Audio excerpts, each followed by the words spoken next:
出去，那是代表着我们顾家的形象的。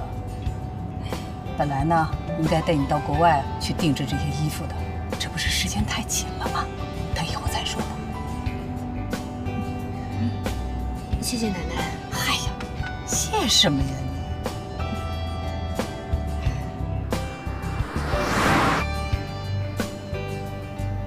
这是我们3个的秘密。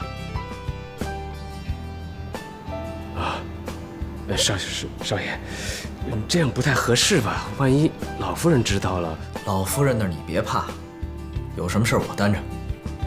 露露，考验你的时刻来了，你要是搞砸了，我扣你奖金。哦，忙去吧。是。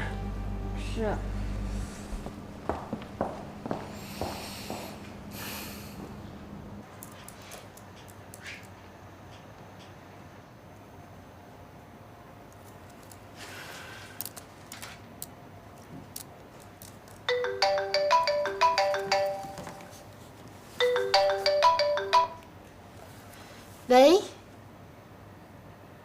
让我去面试。好的，我一定准时。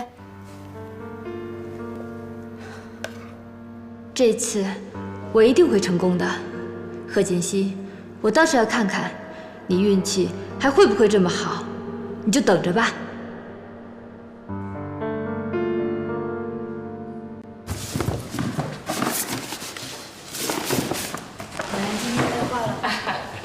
老夫人、少夫人回来了啊，王叔，锦溪啊，我先回房间歇歇啊。露露啊，把少夫人东西啊送到房间里去啊。哦。今天啊，逛了好几个商场。哎呦，我累坏了吧？哎呀，赶紧歇。露露，你是不是还有其他的事情要忙啊？你去忙吧，这些东西我自己拿就好了啊。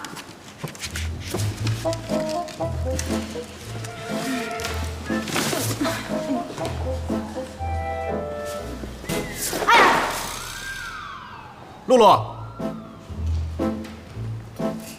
少爷，怎么回事？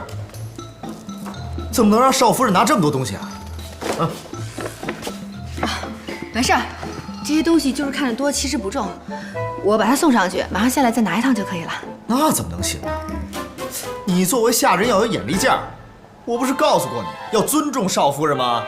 哎，顾师长，你不要再说了，这些东西真的不重。你别替他说话，我不严厉的批评他，他以后不会改正的。哎，算了算了，露露她已经知道自己错了，你不要再说她了。不行，必须惩罚，不惩罚他以后记不住。露露，我告诉你，